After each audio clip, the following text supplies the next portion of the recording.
Welcome, welcome, welcome to Crosswalk. Are you guys excited to be back? Yay! So excited. This one is a long time coming, right? So thank you for all coming and thank you for all following the rules that the county has set before us that you have to do temperature checks, you have to wear your mask, you have to social distance. Thank you for doing that. I know it's not fun. I know it's not easy. We all want to hug each other. And thank you for resisting that temptation because I know it's hard. A lot of people I keep like elbow bump. So thank you for coming again and joining us and being part of this service out here in our beautiful courtyard. We're so grateful. I want to thank Pete and Lynn yesterday and my husband, and we were down here all day just getting all this ready and getting it because you can imagine we've never had to do this. So it's awesome that we were able to get this all accomplished. And yeah, I love the new stage stuff, and it's so beautiful out here. So the one thing I want to remind you about is just if you're trying to figure out, like, if there's anything we can do to help you. We know that this has been a very trying time for all of us, but if there's something we can do, we can help you get connected. If you're, a lot of people are struggling with mental health issues right now.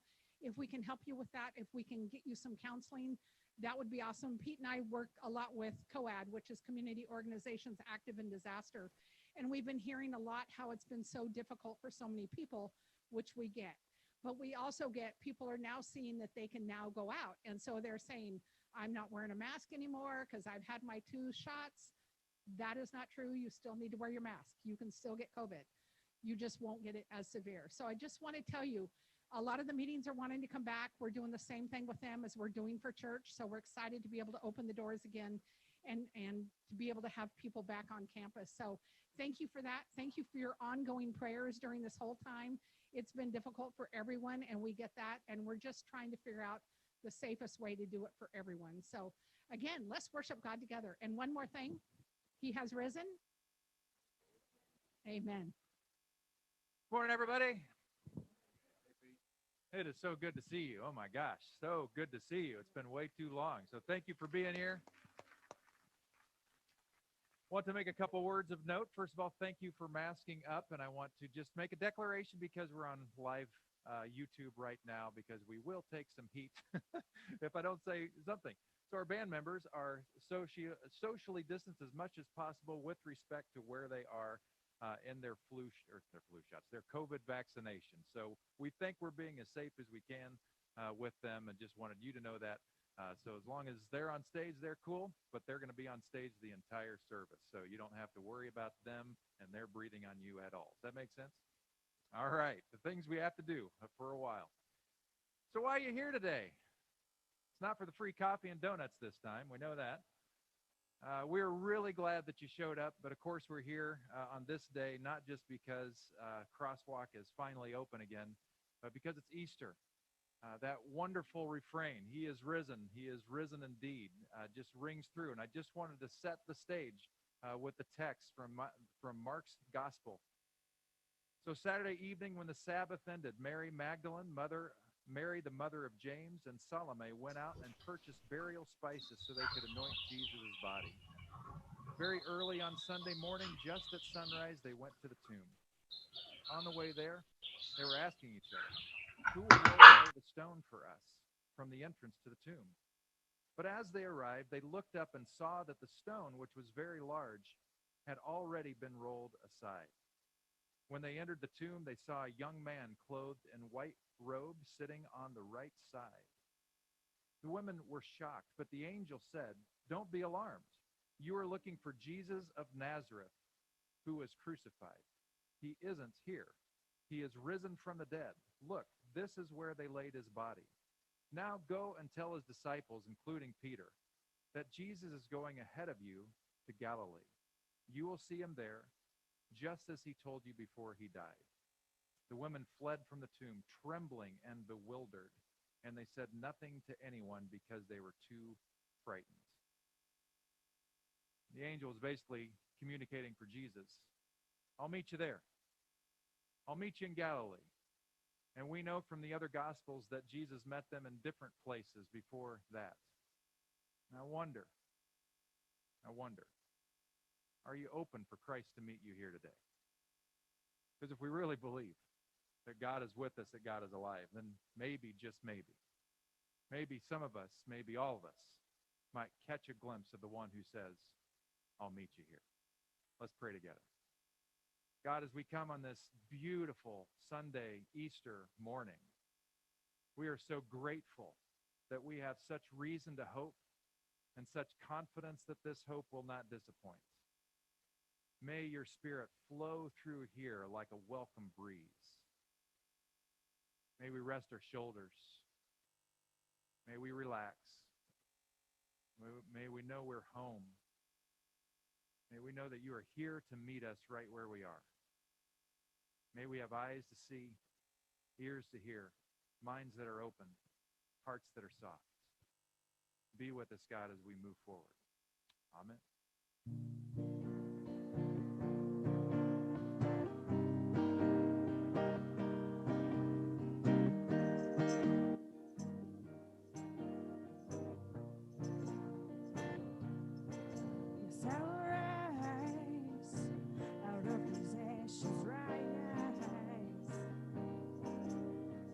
Trouble I have found and the rubble on the ground I will rise.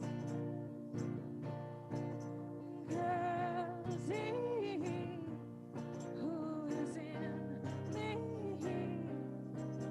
is greater than I will ever be, and I will rise. Yes, he who is in me is greater than I will ever be, and I will rise.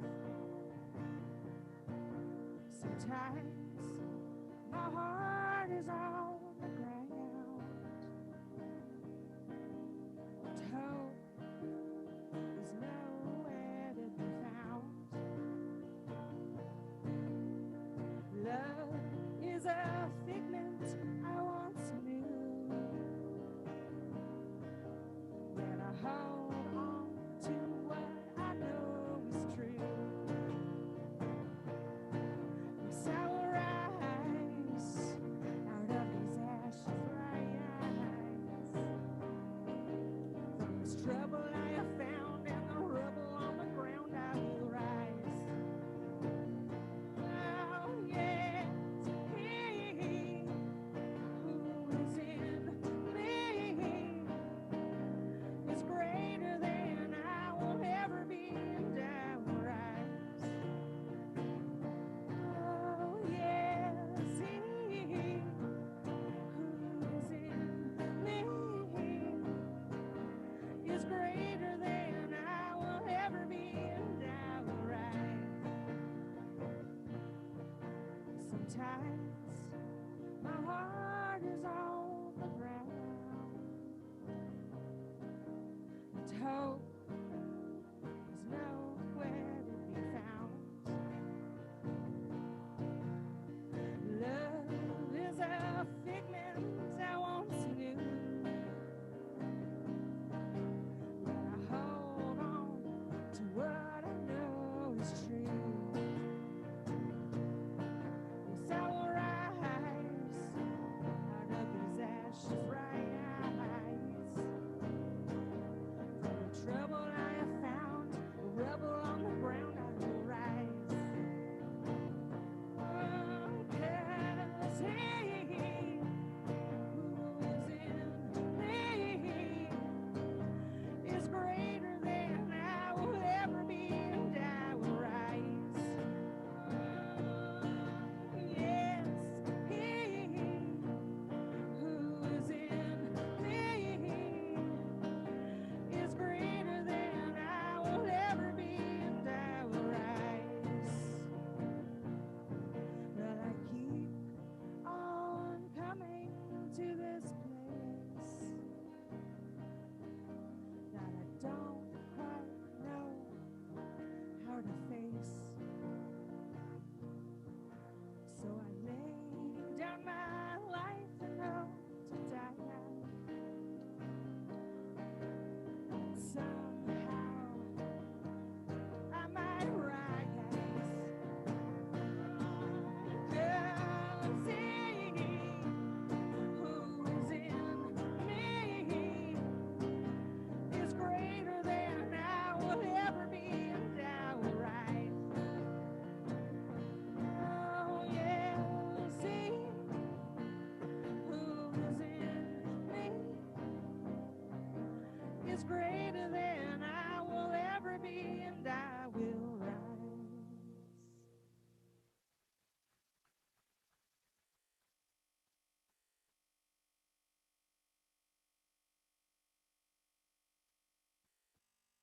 By the way, we have extended family with us today on Zoom and on YouTube Live. So everybody say hi to Ted over there because that's the camera. Hey, everybody. Glad you're with us, too. Our community is broader than it was before. I want to say just a few words about, oh, by the way, today I am completely vaccinated, 2 weeks after my second shot. So that feels good. So I just want to take a brief walk down memory lane and kind of lean in to what was the last 12 months and where we've been together. It's been over a year since we've been together, and what a year it has been. I don't know if you remember, but it was the second weekend in March where I called off our services and stayed called off until today, and featured a video interview with a guy named Tom Ord, a theologian, and had an interview with him about God can't, what God can and cannot do. So timely because I don't think God wanted the pandemic, was interested in the pandemic, did not cause the pandemic. And yeah, here we are. And so helpful to almost frame where we would go. I remember, how difficult it was for our community and our country to figure out what to do and how to think about the pandemic. I remember going to Costco and seeing incredible lines out the door to get what? Toilet paper. What are historians going to think about us, man? That's what I want to know 50 years from now. They didn't give a rip about bare necessities, but toilet paper, they made sure they got. And I remember I was one of the lucky ones that was going to get something else at the Vallejo Costco. And it just so happened that the word was out that they had toilet paper and paper towels. And so I'm trucking along. I had to walk a mile with my cart full of stuff to get there. I dropped the whole thing. It was rainy out too, I might add. But there we go. That's one of the craziness pieces that we had. And of course, I don't know if you remember, but it was an election cycle last year. And that just added to the stress. And as always happens whenever there are calamities, be it natural disasters or whatever, it shows the weak points in our society and in our culture. And so those who had suffered more already suffered even more through this pandemic. Primarily, people who don't look like me had it harder, lost jobs faster, suffered more. And it's just an indication that we're not quite there yet as a country. Actually, we're a long way. We've come a long way, but we have a long way to go. And bringing it full circle, I do need, I got to mention this. I don't want to, I hate talking about bad things on a morning like this, but I feel like I need to because one of us here was happy that the Dodgers won the World Series. So I just wanted to, another bad news thing, really, for the last 20 years or whatever for the last year. So anyway, there's that. And then recently, we're just reminded again that racism shows its face in other ways. And now with Asian Americans and Pacific Islanders, we've got a long way to go, but we're here. In that year, we have made stands as a church to stand with those who have suffered more than us, to stand for justice, to stand for equality and equity. So even though you have not been here, we have been out there almost more than we normally would have been. So I'm grateful for that. But I do want to take pause. And I want to remember that there are fewer of us today that call Crosswalk home. And on a day like today, that's really important for us to say because this is a day where they would have been here. So over the past 12 months, these are the crosswalkers. There have been other people, of course, that we've lost, but these are the people who were full-on crosswalkers who are no longer with us. Bill Swanson, Dot Hoover, Roger Langley, Ken Bagoda, Larry McCart, Max Proto. I'm wondering if any of you, beyond this list, I wonder if any of you lost some loved ones to death in the last 12 months. Raise your hand. Yeah. My wife, Lynn, who will be fully vaccinated in May and is waiting to come back until then, she lost 2 uncles to COVID. My brother-in-law died of a brain tumor. I've been the officiant at non-crosswalker memorial services as well as crosswalker ones.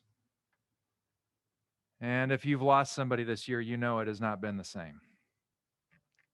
Or just grieving with them has been so, so hard. Leading up to their passing, so hard.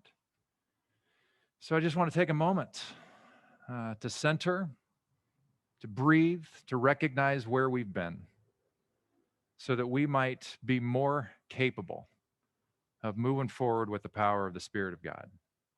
So if you'd get comfortable in a position where you can breathe deeply, I'd invite you to close your eyes with me. Let's just do a brief meditation together, and I invite you to take a big, deep breath. Hold it a moment, and then just exhale. And try to get into a rhythm of breathing, and as you do, just check in with how you're doing this morning. Sometimes we don't even realize what tension and anxiety we've brought in until we notice. So check out your body signs. Are your shoulders tense? Is your face tense? Is your stomach, your back? Just relax. We're here together now. This is a safe space. You're surrounded by people who love you. And we are always surrounded by love.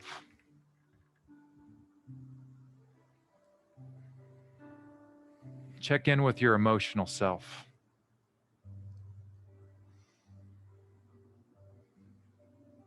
Recognize the grief that we have carried and still do.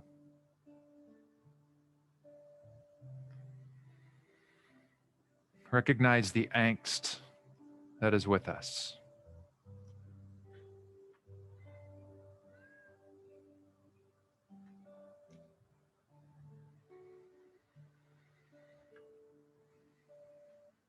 And whatever to-do list you have in your head that is robbing you of being able to be fully present here and now, just let it go. It'll be waiting for you. Your attention to it now will not help you get it done, but may force you to miss what is here and now.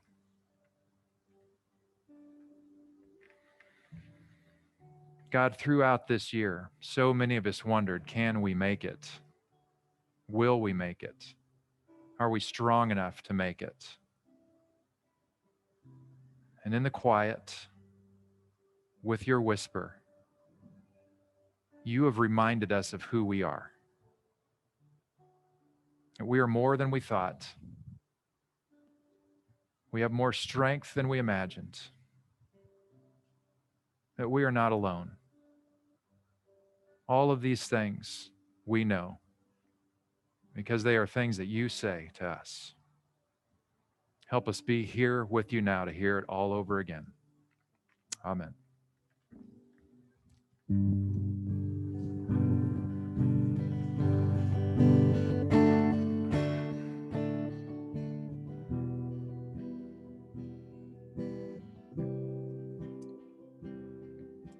I keep fighting voices in my mind that say I'm not enough.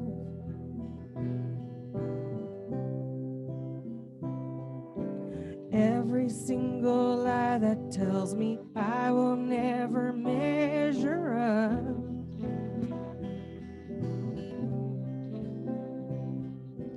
I am more than just the sum of every high and low. Remind me once again just who I am, because I need to know. Oh, oh, you say I am loved when I can't feel a thing. You say I am I think I am weak, and you say I am held when I am falling short, and when I don't belong. Oh, you say I'm yours, and I believe, yes, I believe what you say of me. Oh, I believe.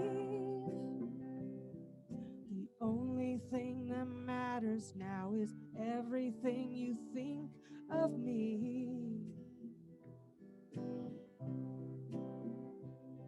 'Cause in you I find my worth, in you I find my identity.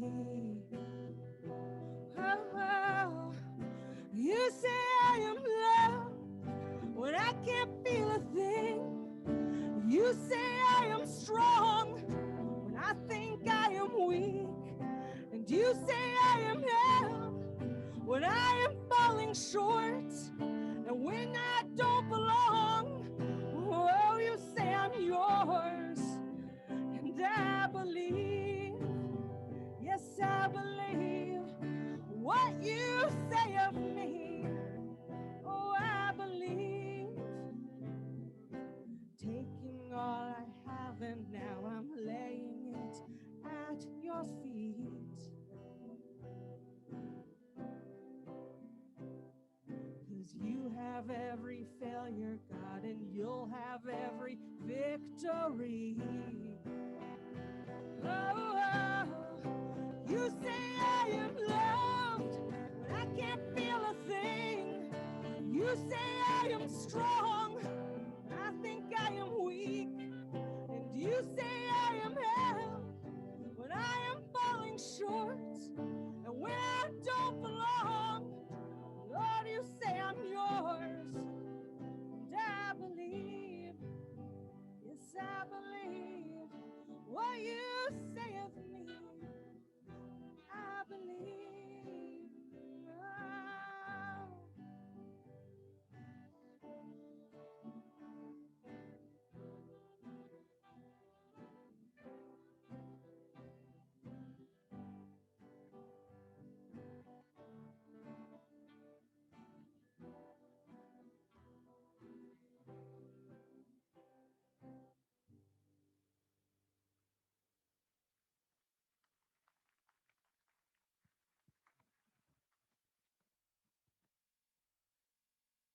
There's a part of the story that the Gospel of Mark didn't record. This thing's going to drive me a little crazy. It's been a year since I've had to play with this thing. So we have 4 Gospels. One of the things that is cool about Easter Sunday is all 4 Gospels talk about the last week of Jesus' life, and they all basically say the same thing. But there's a detail that Mark leaves out, and it has to do with a special person that rose to the occasion right after Jesus was killed, and they took him down from the cross where he was executed. And that guy's name was Joseph of Arimathea. Now, Joseph of Arimathea happened to be in Jerusalem. We don't know if he was there because of Passover or if he was a distant follower of Jesus or whatnot, but he had enough reverence for Jesus to recognize that things were done wrong to him, and he wanted to do right by him. Now, Jesus, as you recall, was very poor. He was like bottom rung poor. That was one of the amazing things about him, is he gained so much renown and such a following, even though by worldly standards, he didn't measure up to what we would call success. And yet he commanded the kind of audience that he did. Joseph of Arimathea, however, was loaded, and he wanted Jesus to be buried properly. If this hadn't happened, there's a chance that he would have ended up, Jesus, in the valley of Gehenna outside of Jerusalem, which translates in English, hell.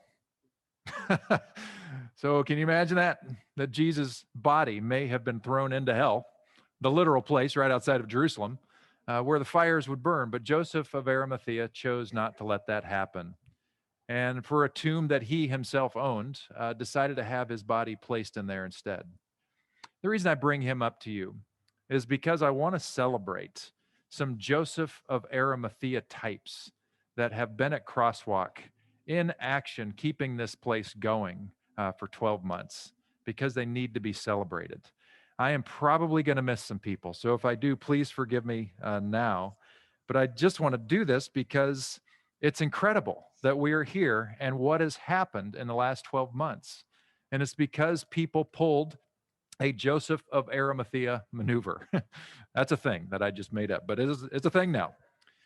First, I had to thank my board of stewards, our board of stewards, who you elected because they were a sounding board, they were a team where collectively we navigated forward what we were going to do, what we needed to do. And I got to tell you, and Bruno, you were on the call a year ago right now. And our first board meeting after we closed, we were taking a serious look at, okay, what are we going to do? You know, if everything dries up, how long can we make it? You know, how long can we stay solvent? Those are the kinds of questions we had to ask. And I don't know if it's because you're a Frenchman or what, Bruno, but Bruno at least was honest enough with his passion, like, geez, because we were pulling out all the stops to figure out what we were going to have to do. And not just on that, but figuring out how can we remain active? How can we remain viable going forward? What can we do as a church so that we're still able to be Crosswalk to Napa, because we are known for serving our community? And how are we going to do that going forward? So I thank the board for their incredible support. And they made decisions all along the way, not just in terms of figuring out the management of the church, but also when it came to matters that are bigger than just our church community, but they're local and they're global. Stuff to do with inequality and inequity. This church took stands by its highest leadership to say, we are with those who struggle the most in our world, and we stand with them, and we want to support them however they are, whatever their skin tone, whatever their sexual orientation, whatever their gender. That's who we are, and that's a beautiful thing. And I just want to brag on them one last time. Recently, the board endorsed an Equality Act that's going forward, and it just recognizes that we're not all equal, even in our country that says that we are. We're not all quite equal. And when I presented this document for the Board of Stewards to get behind, there was no hesitation. Immediately, one of the Board of Stewards just simply said, well, of course we're going to sign this. This is who we are. And I just want to celebrate that is so much who our ethos is, that we are a people of grace that stand with people, especially who are in greater need of grace because of other obstacles that are in their way. So thank you, Board of Stewards. It's awesome. Now, most of you who call Crosswalk home know that this is an incredibly busy campus. Normally right now, we would hear some jingling going on in our small kitchen over here because coffee would be made for the noon meeting group of one of our largest ongoing AA groups that meets right in our fireside room here. And if you know Crosswalk much, you know that literally from 7 a.m. past 9 p.m. every day of the week in normal times, we've got something cooking around here. And most of that's cooking has to do with recovery. Well, they haven't been able to be on campus. They're just now going to start resuming in a very safe way because we have this space to work with. Because they were all gone, we took advantage of that. And we had money set aside for some capital improvements. And even though today you can't really take the tour because it's not safe quite yet, man, we did so much to make this place prettier and more effective going forward, and we're still there. See all that mess of junk back there by the gym kitchen? That's part of what's going to happen in the gym kitchen. Is a total gut job. It will be state of the art, not just for our use, actually not mostly for our use, but for the community's use, so that food doesn't go to waste in Napa, but gets into the mouths of those who need it the most through a partnership we have with Feeding It Forward. So cool. And community organizations have dumped money into that. If you could go into the gym and take a look at the locker rooms, you would recognize you could not take a shower right now unless you're very confident. I'll say that. because everything is ripped out.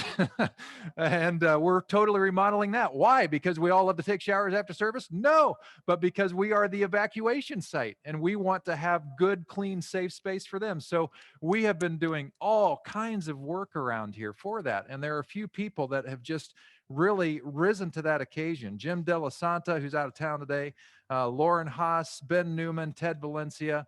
You guys were so instrumental all throughout this. And I so appreciate your work. Lauren Haas is a professional cabinet builder, and as a gift to the church, we pay for the materials, but he put together gorgeous cabinetry in our 3 primary meeting rooms where we get such high use. Just extraordinary. So I'm so grateful for that. So that's awesome. You might have remembered that we had a couple of fires in the last 12 months. Well, that meant that we were open, and that was crazy. The first fire was awful in terms of how much it destroyed, but it wasn't much of an impact on us. But that second one, as soon as Calistoga was closed, we got the mass of it immediately. And so I just want to thank our evacuation volunteers who showed up, stayed here, did what we needed to do. That's an opportunity for you to serve, by the way, if you're not figuring out how to get plugged in. We're going to be rebooting those teams so that at a moment's notice, as soon as you see the little ticker thing on the TV say go to Crosswalk, you just show up and know that we've got a team ready to do it and we know what we're doing. So thank you to our evacuation team because you made a huge difference. I want to say thank you to our primary food pantry people because our food pantry kept on cooking. This was a massive crisis for Napa Valley. You don't think about this, but I think like our food bank distribution, what was it, quadrupled, Dar, something like that? I mean, just went through the roof. But one of the things that our food pantry does at Crosswalk is it meets the need in the gaps, people who fall through the cracks. But guess what? They didn't fall through the cracks because Carrie Nuccio and Linda Smetzer, many days every week, fetched food, gathered food, put food together, took the food to the people who needed it the most. So I want to thank these two for their tireless effort. Awesome. I want to thank our office volunteers, because that was also critical for us. There were times when Dar, because her father-in-law passed away, that she was taken out of her primary role for a while, and then she had the audacity to go out on medical leave for 6 or 8 weeks, and we needed to cover that. And so thank you, team, for that work too. It was super quiet work. I think they were really bored most of the time, but that's okay. We got a lot of solitaire played on our office computer, so that's important. I want to say also that we had one person, I think more than any other in our congregation, who took on a special role in pastoral care work. And that person's Karen Kinney. She would give us a report on all kinds of folks. Because one of the bummers of pandemic is that Dar and I particularly were called into action with the COAD. And that was like an extra part-time job in addition to all of our normal stuff, because Crosswalk carried on. None of Dar and I's stuff pretty much stayed the same, but was added to. And what I love about Karen is her heart and just reaching out, showing the grace of God across the board as safely as possible. But this while she herself was going through grieving the loss of her own home through the first fire. And so again, Karen, thank you for your heartfelt work that has meant the most. One final thing about the Joseph of Arimathea maneuver. All of these things that I've celebrated are expressions of giving self to something greater, giving self to the bigger measure of what's here for Christ. That's exactly what Joseph was doing in the Easter story. And I want to just say thank you because we had tremendous support financially for the last 12 months. I was shaking in my boots, knowing that we'd probably make it, trusting that we would. Some of you lost your jobs and you weren't able to support, and it's okay. It's okay. I want you to eat. But I thank you for your faithfulness. I can't thank you enough for your faithfulness, because now we have emerged to a place not weak, but strong, stronger than we were a year from now, more able to move forward with greater strength and speed because of your faithfulness. not just because our building is getting, that's money that you didn't even really do, and none of that's general fund money, but because of your generosity, we're looking at being able to expand our children's ministry and amazing ways, and to protect that ministry for a long time going forward. So thank you for that. You alleviated the stress so much, and allowed us to continue being effective over this time. When I think about these things, when I think of you, I'm reminded of what Paul said to the church in Philippi, where he said to that church, this is his favorite church, he said, I thank my God every time I remember you. And I just want to say, I thank God every time I remember you. And I remember you all the time. And what you have done in this past year is like a massive statement of love from God to the world, that they are loved. And I want you to hear again today, probably my favorite song that Jennifer ever does, How He Loves. Enjoy.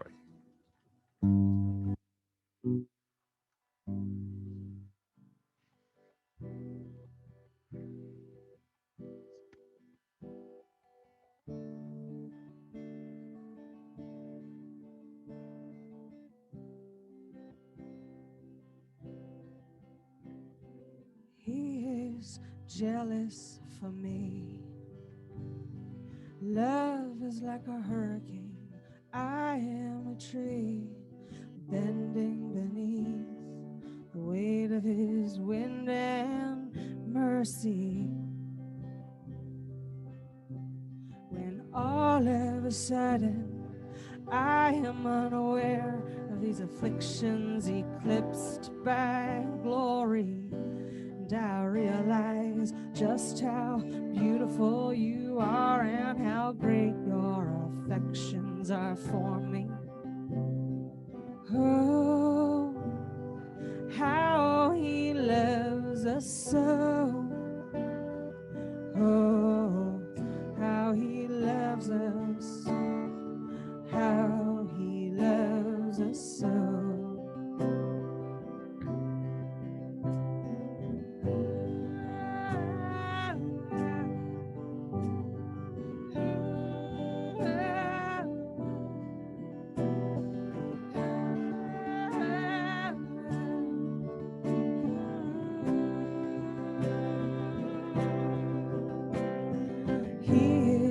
Jealous for me.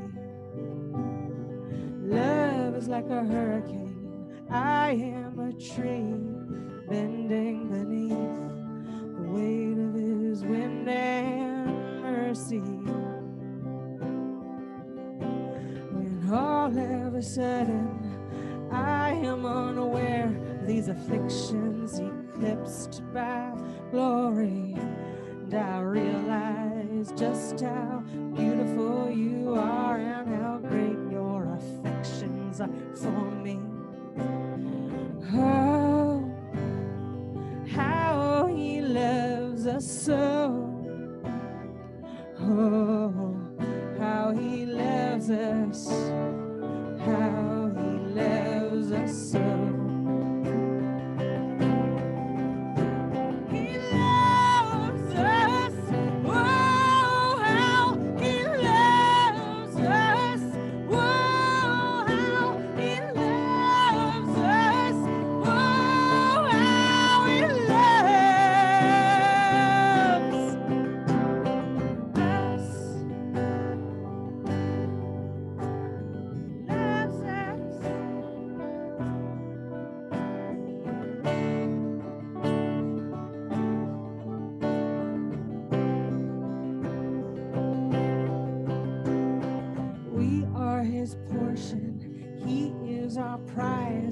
Drawn to redemption by the grace in his eyes. If grace is an ocean, well, we're all sinking.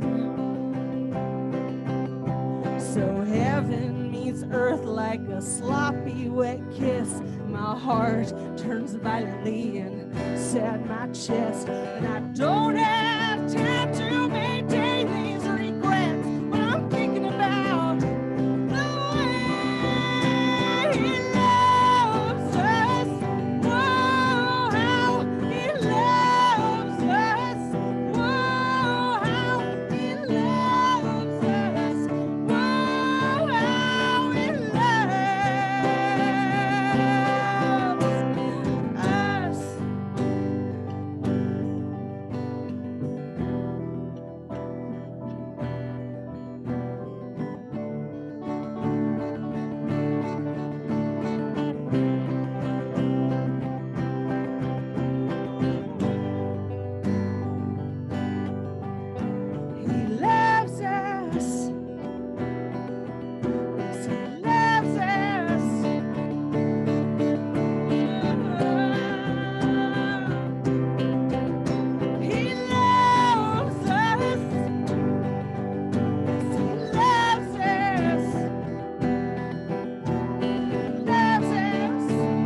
soul. Oh, how he loves us, how he loves us so. Oh, how he loves us so. Oh, how he loves us, how he loves us so.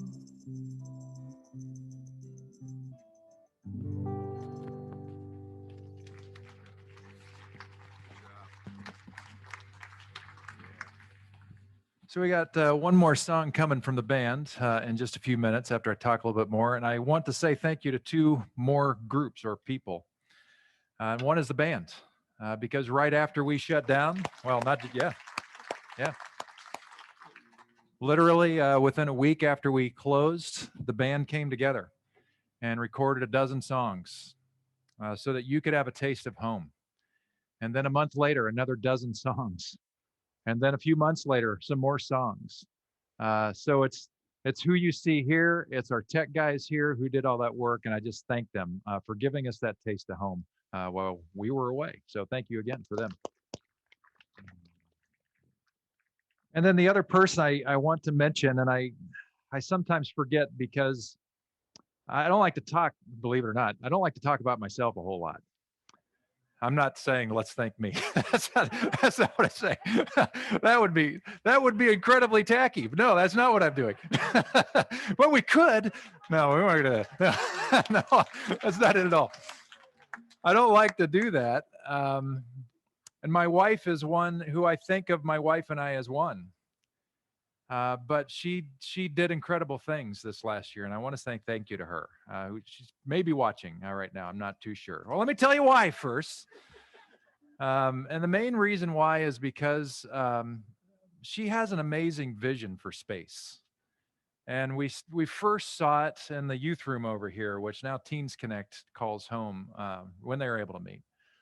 And it was one of those rooms where I knew anybody that I would take down there, they would look at that room and say, wow, that's a nice room. And that was Lynn. And then it was my office. And anytime we have an evacuation, the county staff steals my office with my permission. And every time that happens, one of the prime persons there, tells me every time I come into the office, I love your office. It's because it's beautiful. That's my wife, who knows how to do beautiful things on a dime. And then we redid the front lobby, and people walked into that and said, this is really beautiful. I was like, yeah. And then we redid the kitchen over here. And they're like, this is really beautiful. I'm like, yeah. And now you'll see the fireside room, and the other two conference rooms are gorgeous, and they're rooms to be proud of that will speak beauty into the world. And that's my wife's work, which is not just scratching stuff on paper, but making the rounds hour after hour, searching through different places where to find this right thing so that it looks just right for us. So I just want to say, Lynn, I love you. Thank you for being my teammate. And sorry, I take you for granted because we're one. So I ought to talk more about the Easter story, I guess. We kind of have already, haven't we? Talked about those that we've lost. I want to talk about them some more. We talked about Joseph of Arimathea, a huge part of the Easter story that allowed the story to continue. And I celebrated so many who were Joseph types because you're now a living Easter. And there are two things I really want to highlight from the Easter story with you today.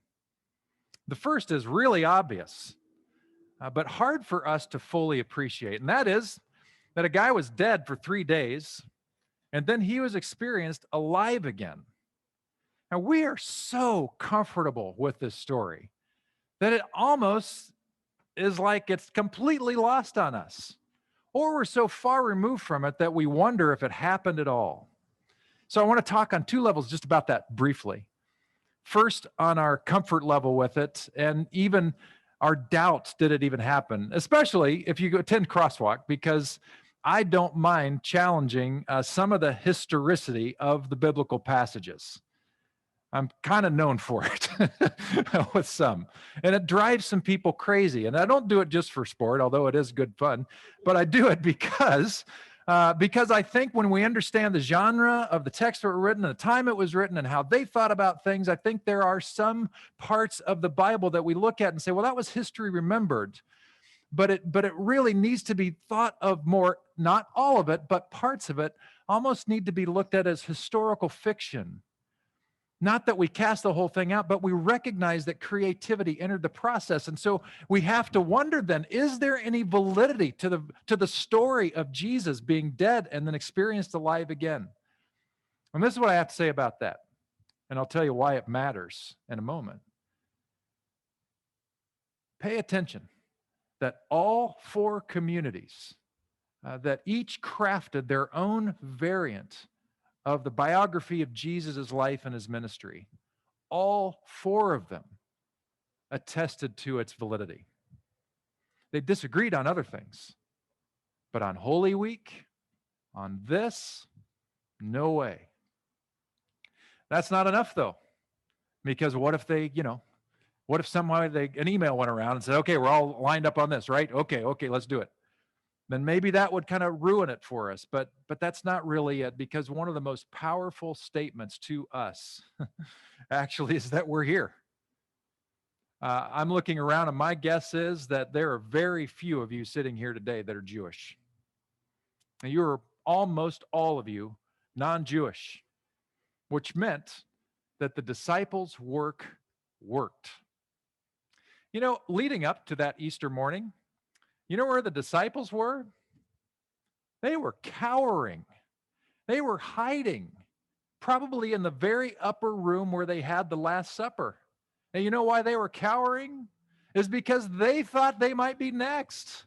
They figured if our leader got caught and they want to get rid of this element, they're looking for us right now. They were in hiding, terrified about what might be next. They were hiding literally for their lives.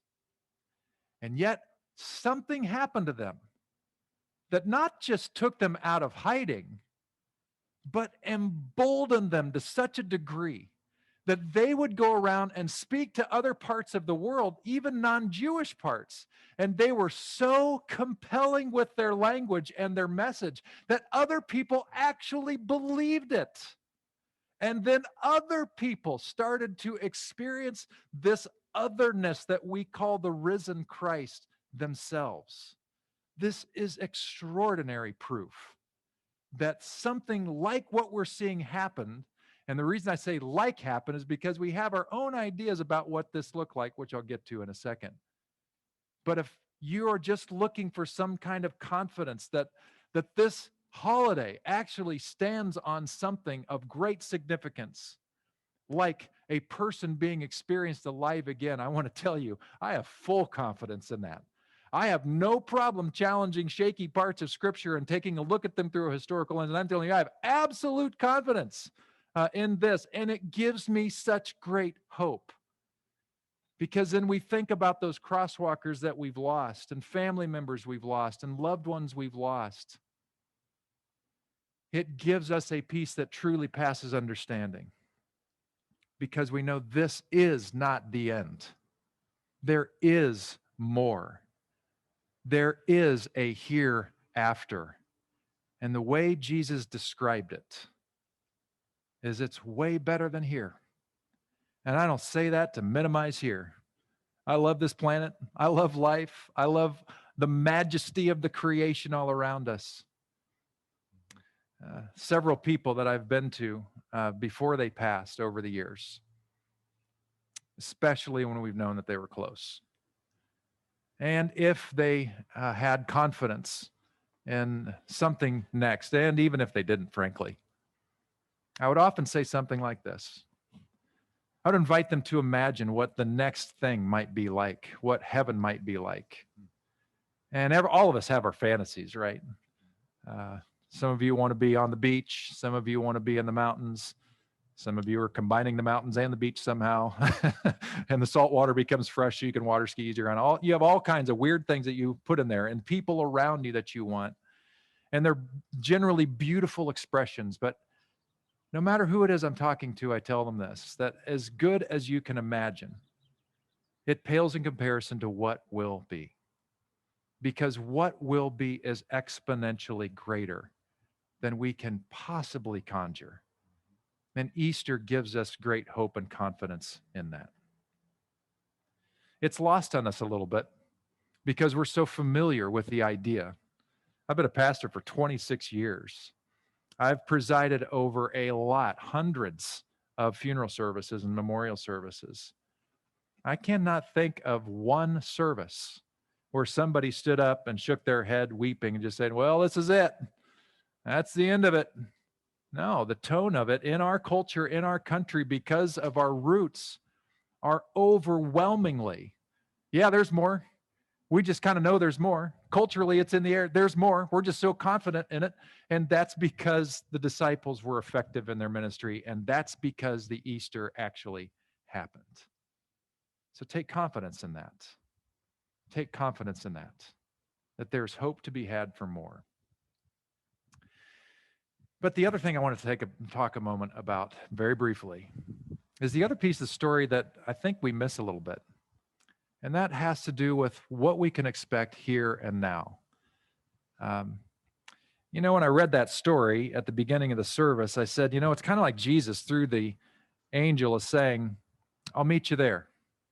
I'll meet you there in Galilee. I'll meet you there by the shores where you are used to fishing. And I think that's right. I think that's what he was saying, because Jesus himself said it in different settings, in different ways in the Gospels. But I want to tell you that every time that Jesus met them there in this resurrected form, it was confounding. It was mysterious. It didn't all add up. It did not meet their expectations. For instance, in the Gospel of John, Jesus goes up, meets them on the shores of the Sea of Galilee. They're fishing all night. They're not catching a thing. And then some Yahoo on shore says, well, try throwing your nets on the other side of the boat. And they give it a shot. And all of a sudden, they have an enormous catch of fish. And they're like, could it be him? And so they rush to shore. And they're having breakfast with this guy who apparently is Jesus. And he already had fish caught, breakfast cooked for them when they get back. But there's this peculiar verse in the text that says, the disciples were sure it was him, but it didn't look like Jesus, and no one dared ask him if it was him, which means their view of this resurrected Christ was different than their expectations, different than the way they'd experienced him for 3 years before.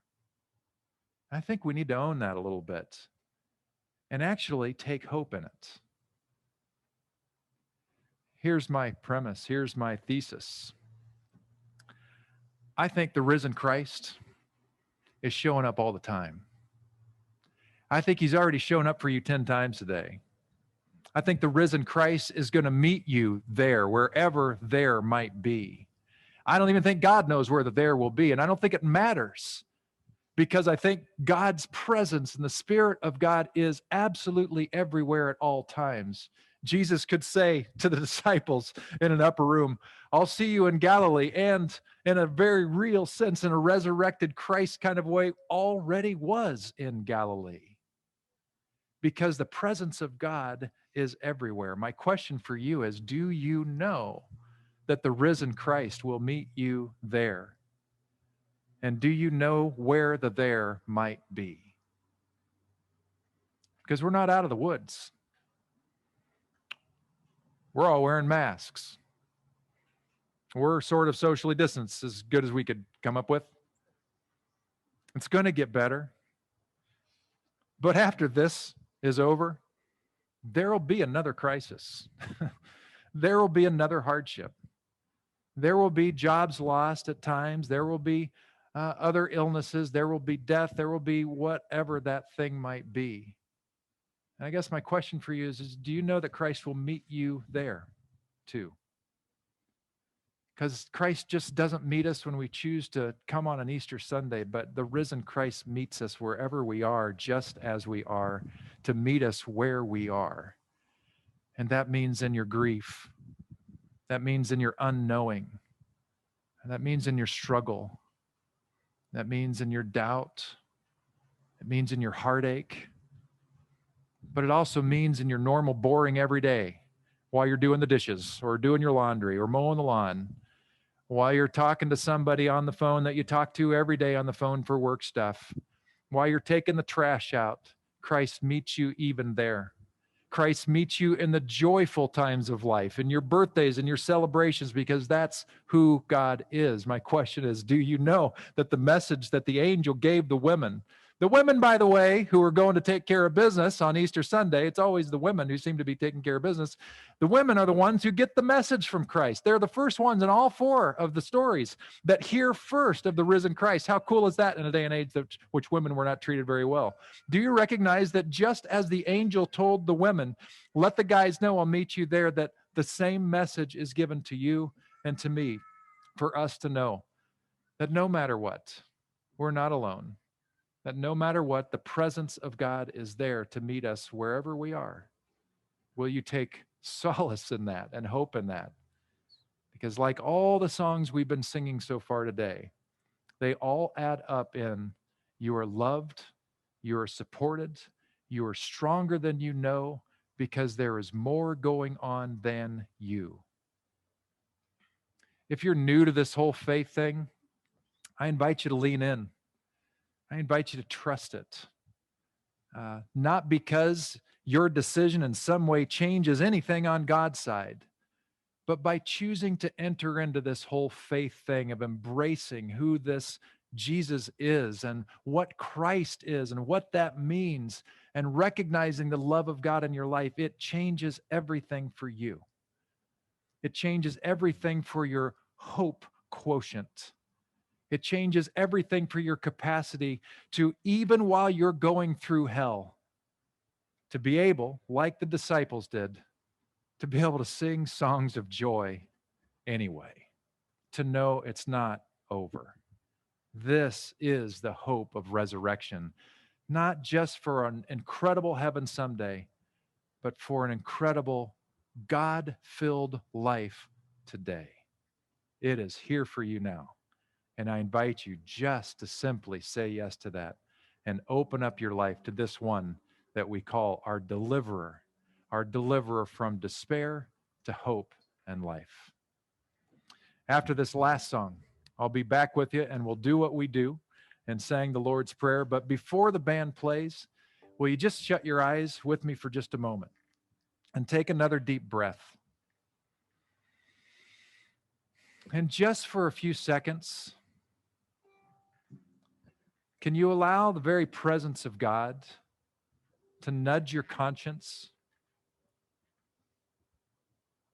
In review of all that's happened this morning, of all the elements that are part of today's time together, from seeing each other, to sitting where you're seating, to the people who've been on the stage, to the things that have been said, the songs that have been sung, what might God be speaking to you today? Can you identify anything?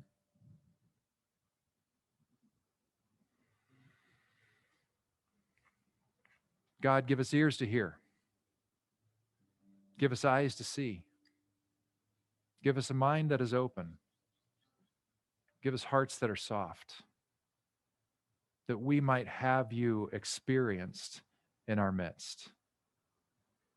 Help us experience you even now. I ask this in Jesus' name. Amen.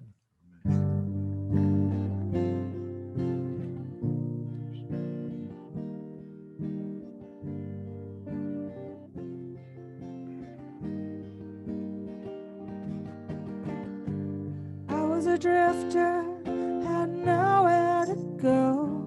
I was hanging my threads of dust and mold.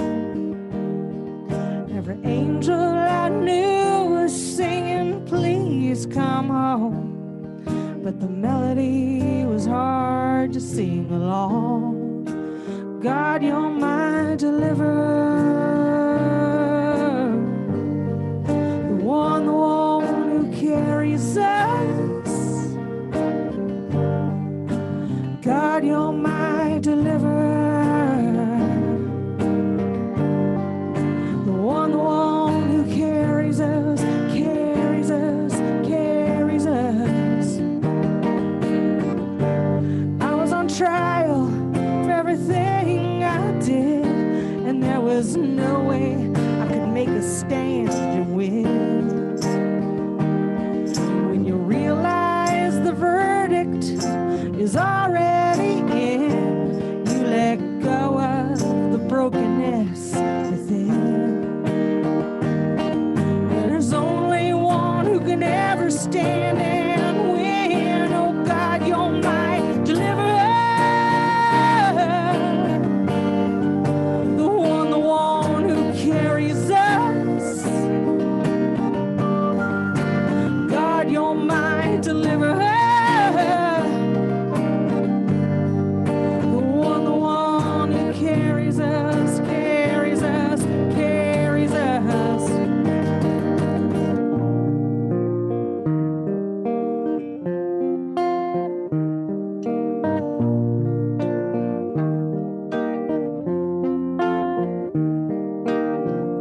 And now I'm like a child at night who never has to think of why. We're free to live and die. There is no need to justify. The sinner that's inside of me has lost all its control of me. My God, from the flood, from the fire, you brought me out. I am alive with the faith, just like a child. I'm not afraid. I'm running wild for everything that will be done. I am yours and you are my deliverer. The one who carries us. God, you're my deliverer. You're the one who carries us, carries us, carries us. God, you're my deliverer. The one who carries us. God, you're my deliverer. You're the one who carries us, you carry us. God, you're my deliverer.